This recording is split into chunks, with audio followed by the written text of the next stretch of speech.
chiqqan ishimizni ko'cha arqa taraflarini bitta baho berib qo'yasizlar, bitirib berganmiz. 0.37 toshkentliklarga siliflarini va galstiklari polnisti bitirib berganmiz. Bu ko'rib turganingizdek ko'cha taraf arqasi uyda oldi bu yoqda. Ko'chalari, zavorlarini polniy tomlari bilan bitirib berganmiz.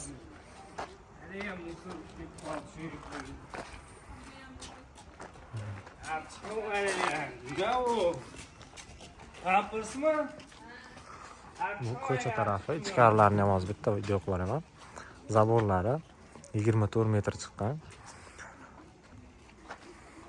60 ming so'mdan qotirib berganmiz. Ko'cha ko'rinishi, darvozaxonaga kirishi zaborda qolgan. Xo'p. Bu yog'i darvozaxonamiz. 3 metrga 6 metrli joyga mana shunaqa fason qilib chiqazib berganmiz.